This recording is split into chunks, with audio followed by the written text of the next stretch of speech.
let's pick it up in verse 16. And the Lord God commanded the man, saying, of every tree of the garden thou mayest freely eat. Go ahead. But of the tree of the knowledge of good and evil, thou shalt not eat of it. Go ahead. For in the day that thou eatest thereof, thou shalt surely die. So he told him, in the day that thou eatest thereof, thou shalt surely die. Go to this first slide, brother. Just so we can look at the words for a moment. So when you look at Adam, if you break this down in the Hebrew, you look at the word Dam. Well, the first letter is Aleph. Because when you look at Hebrew, you have letters and words that are put together. Like in English, smaller words make bigger words. But if you look at Adam, it's the chief there, which is Aleph, and then blood, or first blood. And it comes from Adamah, meaning from the ground. That's what Adam was. Go ahead, go to the next slide. Okay, so that's just a look at what his name means. It's mankind. That's what he made. He made a man. All right? Now, let's go to the next slide. What were the first two things given to Adam? Go to the next one. He gave him commandment or mitzvah. When? When he told him, of all the trees thou mayest freely eat, but don't eat from the tree of the knowledge of good and evil, for in the day that thou eatest thereof, thou shalt surely die. That was a commandment. And because of the relationship between the two, he was in a position to give him commandment. And the man was in a position to obey. Why? Because he's a subordinate. I tell all men, this is first what you need. You need to know the one who made you in his image and his likeness first. And you need to do what he said. You need to find out what he said for yourself. That's what you need to do as a man. And if you stand on that as a man and don't move off of that, you'll know how to operate in all circumstances. It don't matter what, if you eventually get married, what your wife may say or do. Doesn't matter what your kids say, what somebody else thinks. You have the Most High to obey. Then it says that he gave him purpose because he put him in the Garden of Eden to dress it and to keep it. This is what a man has to find. You have to find your purpose. And your purpose is, we have obviously a universal purpose to obey, right? Let us to the conclusion of the whole matter, fear God and keep his commandments, for this is the whole duty of man, for God should bring every work into judgment with every secret thing, whether it be good or whether it be evil. We know this, but you have an individual purpose as a man. And when you wake up in the morning, it should be driving you. In addition to being obedient, you should also be on your purpose. So what does that mean? You have to go find your purpose. That comes with self-discovery. That comes at you looking at yourself and see what he has given for you to do. And even oftentimes, your purpose is not necessarily about your happiness. Oftentimes, you want to make everything about being happy. A lot of times, the Lord has given you something that is not even for you. It's for somebody else. It's to benefit somebody else. You have to ask yourself the question, as a man, who is the Most High and what is my purpose on this earth? He gave him that. Notice, he gave him that before he gave him a woman. And I tell men and young men, even before you think about getting a woman, you better know God and know your purpose. That is paramount. That is first and foremost. But now let's go back to the book.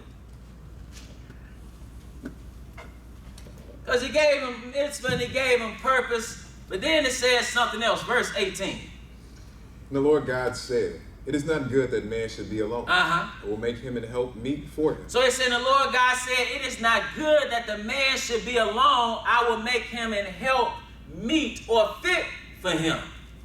Let's go to the next slide. I'm be honest, I don't know what this is at all here.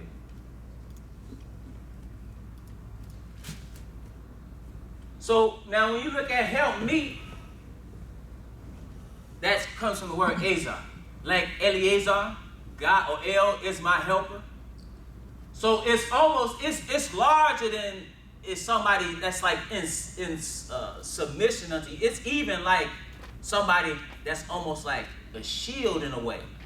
That's helping you. That's what he needed.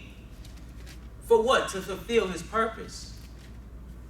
But now let's pick it up at let's go to, we're going to hold our finger here, and we'll come back here. And we're going to pick it up at 1 Timothy. 1 Timothy. Chapter 2. 1 Timothy chapter 2. Again, we must know what we are. Because there's some confusion today. People ask stupid questions like, what is a woman? Right? If you don't know, you ask somebody, can a man be a woman? They'll tell you yes. People have lost their minds when the Lord set up things in an orderly way. But now let's pick it up in 1 Timothy 2. And here, Paul, in his epistle to Timothy, in his first epistle, he's dealing with order here. Let's pick it up at 2 and verse 11. When you're ready, go ahead and read. Let the women learn in silence with all subjection. Now he's talking about in the church. He said, let the women learn in silence with all subjection. Go ahead and read. But I suffer not a woman to teach, nor to usurp authority over the man, but to be in silence. So now he said, I don't suffer. He said, I suffer not, or I don't allow a woman to teach, meaning standing over a congregation as a preacher. Some would say, well, you had prophetesses in the old days. Yes, that's true. But you know what you don't find? You don't see a priestess, do you? No, you don't. You don't see one as a head of a congregation, and he's going to tell you why. He said, but I suffer not a woman to teach, nor usurp authority over the man, but to be in silence. See, everybody has to submit to somebody. Even when Christ was here, he submitted unto who? The Father. Right? When you look at what man, he's supposed to be submitting to Christ. When you look at the woman, she's supposed to be submitting to the man, and the children are supposed to submit to who? Parent. This is order. But when you're ready, go ahead and read. For Adam was first formed. So now, again, and the Lord God formed man of the dust of the ground and breathed into his nostrils the breath of life, and man became a living soul. It says Adam was first formed, then who? Then Eve. Then Eve. How are we operating right now? Things are operating right now as if the woman is the head. That's out of order. He said, for Adam was first formed, then Eve. Let's pick it up at 1 Corinthians, the 11th chapter. 1 Corinthians, the 11th chapter. And we'll pick it up at verse 7. Here he's talking about order again in the congregation. And it's in the context of head covering. Like when we start off, we follow this because of what he set up in the congregation. That men would have their heads uncovered and that women would cover their heads. But now he's telling you something. He's going to relate it back to what we read in Genesis. When you're ready, go ahead and read. For man indeed ought not to cover his head, for as much as he is the image and glory of God. But the woman is the glory of the man. Right. So again, man was made in image and the likeness of God directly. The woman came from the man. We'll find that. Let's keep reading. For the man is not of the woman, but the woman of the man. So he said, for the man is not of the woman. Like you had some Negroes running around here they say the black woman is God. Right? Hotep. The black woman is God and will scream it. That is foolishness. Right? The woman comes from the man. And they would say, well, how come I could, I can bring forth children? Yes, but the life is in the man. You are incubating that life. He said, for the man is not of the woman, but the woman of the man. And if you want to look at it, the first woman came, he birthed you. You came from a man. For the man is not of the woman, but the woman of the man. And this is key here, verse 9. Neither was the man created for the woman, but the woman for the man. Now I want you to consider and take a look at how things are going on right now. And you would think that the man is to be in subjection to the woman. There is a spirit of Jezebel, quite frankly, throughout this earth, particularly in the West, certainly in the U.S., in which the woman is paramount, as if the woman is happy wife, happy life. I cringe when I hear that, because that is not the role of a woman, at least not biblically. You can now, amongst hyenas, yes. Amongst hyenas, the woman is paramount. Then the children. Then the old men, then the young men. I'm talking your old males, then the young males. That's how that's set up. We're not hyenas, though. It said, for the man is not of the woman, but the woman of the man. Then he says, neither was the man created for the woman, but the woman for the man. He said, it is not good that the man should be alone. I will make him help meet or fit for him. So the woman is for the man. Not the other way around, but what has happened today is they have made men into, I always say, you was of wood and draw as of water. You are a servant to a woman. That is out of order. That is not what he set up. Let's pick it back up in Genesis, the second chapter. Genesis, the second chapter. And we'll pick it up at verse 19. Genesis 2 and verse 19. Now this is happening right after he said it is not good that the man should be alone. I will make it help meet or fit for him. Go ahead and read. And out of the ground the Lord God formed every beast of the field, and every fowl of the air, and brought them unto Adam to see what he would call them. And whatsoever Adam called every living creature, that was the name thereof. So now Adam is naming everything, all these animals, out of his own intellect, based on function. We should understand this man was perfect. This is the first one. We just carbon copies of that first one. But he said that it says that, and out of the ground the Lord God formed every beast of the field and every fowl of the air, and brought them unto Adam to see what he would call them. And whatsoever Adam called every living creature, that was the name thereof. Verse 20. And Adam gave names to all cattle, and to the fowl of the air, and to every beast of the field. Okay, so he gave names to all this cattle, all the beasts of the field, but what? But for Adam there was not found an help meet for him. But he didn't find help amongst the animals. You know, people will even say, you know, dog is a man's best friend. It's somebody closer to you than a dog. A dog lick his butt. Right? Is your best friend? Let's pick it up at verse 21. And the Lord God caused a deep sleep to fall upon Adam. And he slept, and he took one of his ribs and closed up the flesh instead thereof. Okay, so now we're dealing this, if you think about this scientifically. And the Lord God caused a deep sleep to fall upon Adam, and he slept. And he took one of his ribs. So now he anesthetized him like you would be put to sleep right before surgery. And he took his rib. I believe he took the rib because the rib is regenerative. It grows back. It said that's one part of your body that does that. And he took one of his ribs, and it said, and closed with the flesh instead thereof. Go ahead and read. And the rib which the Lord God had taken from man, what did he do with it? Made he a woman, and brought her unto the man. Okay, so now what did he do? He made a woman. It said, and the rib which the Lord God had taken from man, made he a woman, and brought her unto the man. See, this is key. This shows you the closeness of the two. But now let's hold our finger. Here we're coming right back. Let's pick it up in Proverbs 18.